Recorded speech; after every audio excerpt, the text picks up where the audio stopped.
কোথায় যাচ্ছ মেরি জান? ছাড়ো ছাড়ো আমাকে, ডোন্ট টাচ মি। হে কি বলছো তুমি? তুমি আমার হবু হাজবেন্ড, আমি তোমাকে টাচ করব তো কে টাচ করবে? ও এবার বুঝে গেছি, তুমি কানার জন্য এমন করছো তাই না? Mind your language. তুমি যদি অন্য মারে একটা কথা বলো, আমি এক মুহূর্তের জন্য ভুলে যাবো তুমি কি। যাও এখান থেকে। আমরা কোথায় এসেছি জানেন? কোথায়? এটি একটি অন্ধদের স্কুল, এখানে সব অন্ধ বাচ্চারা থাকে। কেমন আছো বাচ্চারা? ভালো আছি, আপনি কেমন আছেন? আমিও ভালো আছি। কি হলো, তুমি কাঁদছো কেন? আঙ্কেল ওর নতুন হয়েছে, ও অন্য বলে ওর মা বাবা রেখে গেছে। কাঁদিস নি, যারা হ্যান্ডিক্যাপ হয় তাদের আপন বলতে কেউ থাকে না। হ্যাঁ আমাকেও আমার মা বাবা এখানে রেখে গেছে। আমরা অন্ধ, মা বাবার কাছে সমাজের কাছে আমরা বোঝা, তাই আমাদেরকে এভাবেই থাকতে হবে। এমন কথা বলে না সোমা, তোমরা কেউ হ্যান্ডিক্যাপ না। যারা তোমাদেরকে হ্যান্ডিক্যাপ বলে অবহেলা করে তাদের মনুষ্যত্ব হ্যান্ডিক্যাপ, তাদের বিবেক হ্যান্ডিক্যাপ। আর যে সমাজ তোমাদেরকে অবহেলা করে সেই সমাজ হ্যান্ডিক্যাপ।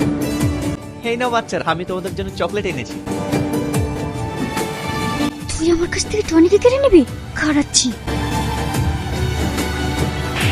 তুমি শুধু কাকি বলে আজ বেঁচে গেলে। আজকের পর থেকে যদি তোমাদেরকে এর আশেপাশে দেখেছি, আমি সব সম্পর্ক ভুলে যাবো। আর তুমি এইসব পাগলামি করছো আমাকে পাওয়ার জন্য তো? আমি বলছি আমি তোমাকে বিয়ে করবো।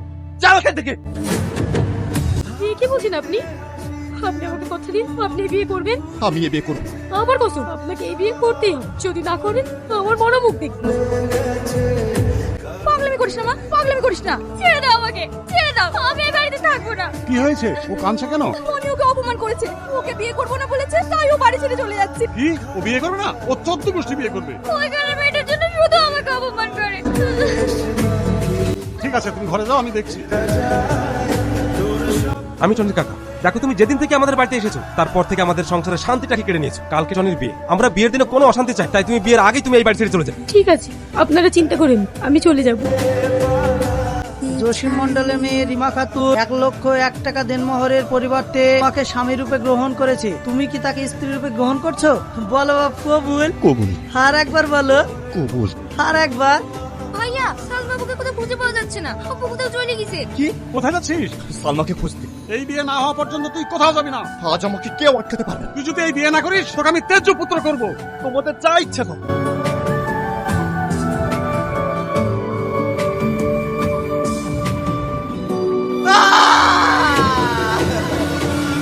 টনি, আমি বিশ্বাসঘাতক নই। আমি তো সবসময় ভালো চেয়েছি, আর আজও তোর ভালো চাই।